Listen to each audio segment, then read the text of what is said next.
Hello, good morning. Welcome to our channel Yushi Talks, and today we are going to talk about Dustin Hicks' execution. Yes, you heard it right. Dustin Hicks has been executed, and this is the final execution of Trump presidency. Please watch the complete video and also subscribe to my channel.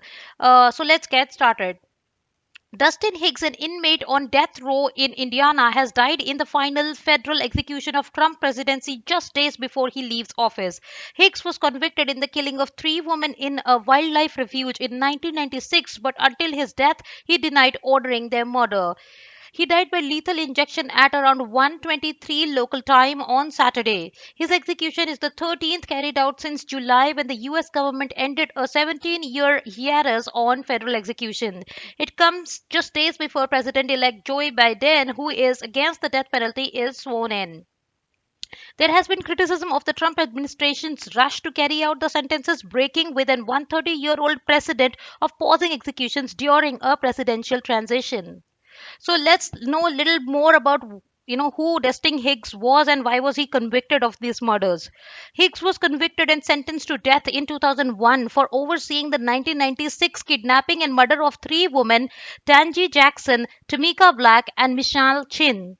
The woman had been on date with Hicks and two other men at an apartment before one rebuffed his advances and an argument broke out between the group.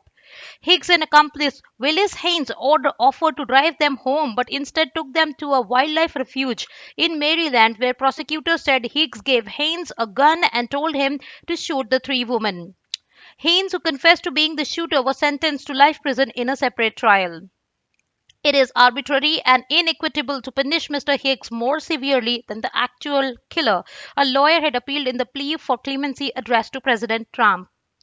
A court had ordered a stay of execution for Higgs and another inmate, Corey Johnson, on Tuesday after they contracted COVID 19 on death row, with lawyers arguing damage to their lung tissue would cause painful suffering during their executions.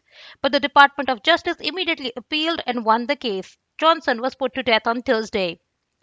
A final bid to halt Hicks' execution then failed on Friday when the US Supreme Court's conservative majority voted 6-3 to clear the way the sentence to be carried out. This is not justice. Justice Sonia Sotomayor wrote in her dissent. After waiting for almost 2 decades to resume federal executions, the government should have proceeded with some measures of restraint to ensure it did so lawfully. But it did not, the court should have. It has not.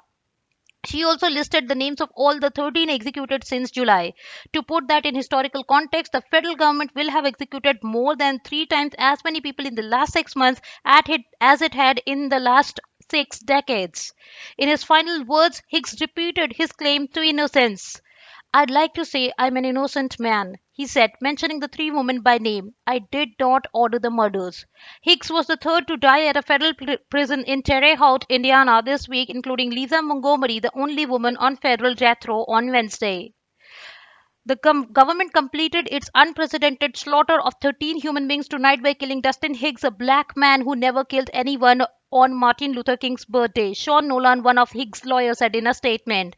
Dustin spent decades on death row in solitary confinement, helping others around him while working tirelessly to fight his unjust convictions.